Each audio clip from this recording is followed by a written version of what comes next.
భూమాతకి తదనామంలో మరి భూమి పూజ కదా, మన భూమాతకి నమస్కారం చేసుకుంటూ తర్వాత మనము మరి ఇక్కడ ఈ భూమి పైన ఎందరో మంది, వందల వేల లక్షల మంది ధ్యానం చేసి ఆత్మజ్ఞానం అంటే ఆనంద జ్ఞానం పొందుతూ మరి ఆరోగ్యము, భౌతికపరమైన ఆరోగ్యము, మనసు పరంగా ఆరోగ్యము, భౌతిక శరీరం పరంగా ఆరోగ్యము, మనసు పరంగా ఆరోగ్యం, మరియు ఆత్మ పరంగా మరింత ఆనందము, ఆరోగ్యం అందరికీ కలిగేట్టుగా మన భూమాతతో కనెక్ట్ అవుతూ చక్కగా ఒక నిమిషం ధ్యానం చేస్తున్నాం.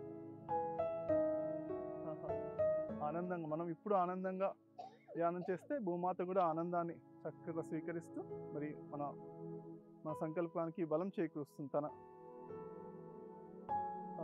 ఆనందంగా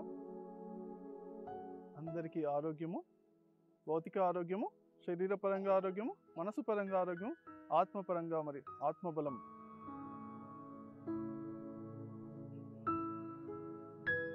ఆత్మవిశ్వాసం అందరికీ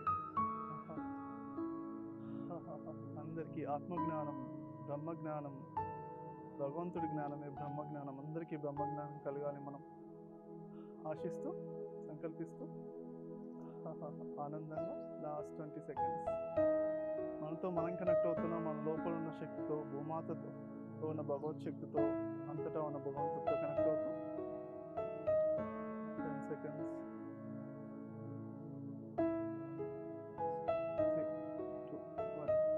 థ్యాంక్ యూ వెరీ మచ్. భూమాతకి చక్కగా నమస్కారంతో క్లాప్స్ కొడదాం. Very good, wonderful. సంకల్పం ఏం చెప్తున్నామో ఇక్కడ నుంచి వందల వేల లక్షల మంది జ్ఞానాన్ని పొందాలి.